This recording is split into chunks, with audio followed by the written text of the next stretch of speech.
So people are still cleaning up. Heck, they haven't even buried people that have died in Helene yet. And they're already starting to talk, some of the weatherologists, about the next one.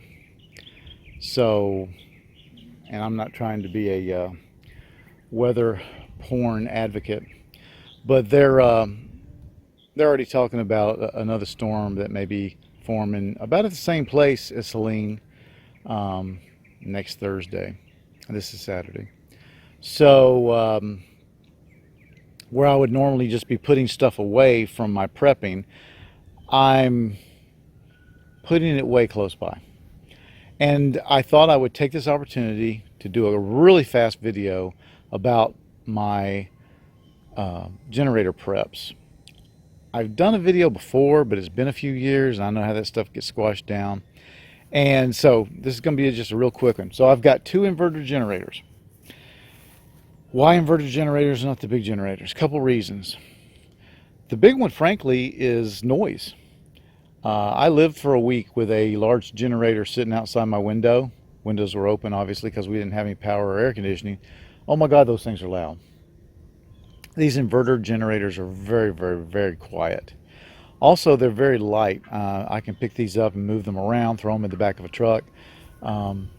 Whereas most of the big generators are on wheels, many of them, they're still difficult to get into a truck or trailer, move them around. I really like these inverter generators. And the main thing is, even though these are a lot less powerful, you see this yellow cord, this umbilical cord cable looking thing? This allows me to hook both generators together for a larger output. So I have a 2200 or 2100?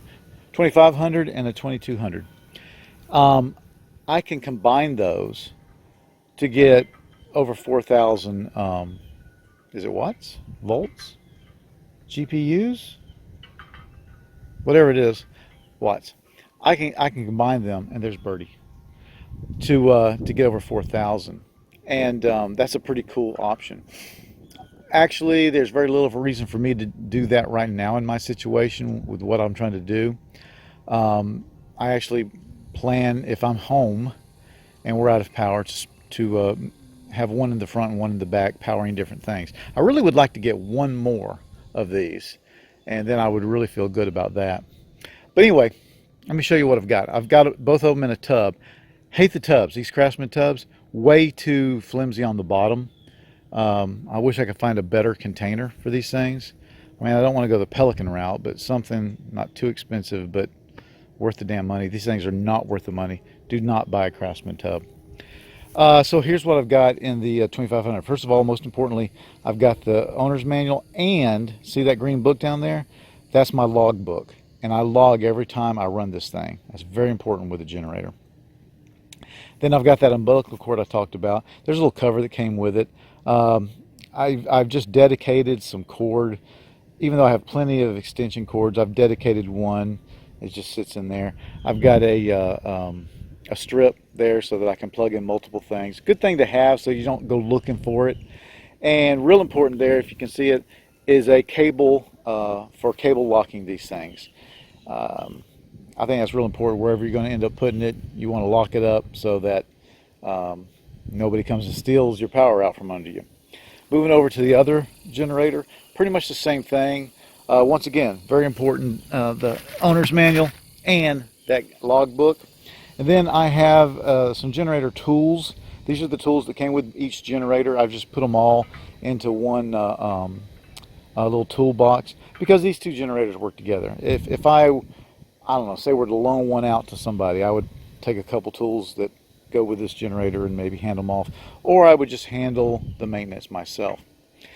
Again, we've got a cable lock, and this time I've got a lock with it.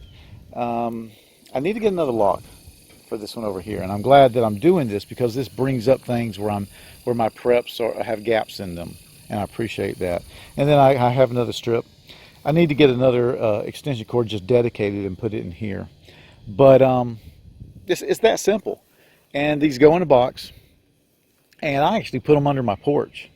They're closed up, you know, they're not airtight, but they're watertight, and they just sit there until I pull them out to exercise them. So without preaching too long, this is how I store and maintain my generators. Run them every 3 months or so, even if you don't need to. Put a load on them.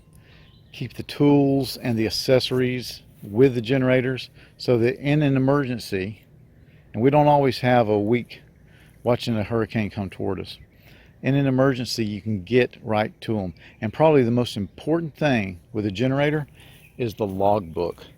Maintain a logbook of how much you run it. That'll help you with all the maintenance, and it'll help you keep that thing running so that when you go to start it, the thing starts. The worst thing about a generator is when it doesn't start. Hey, thanks for watching.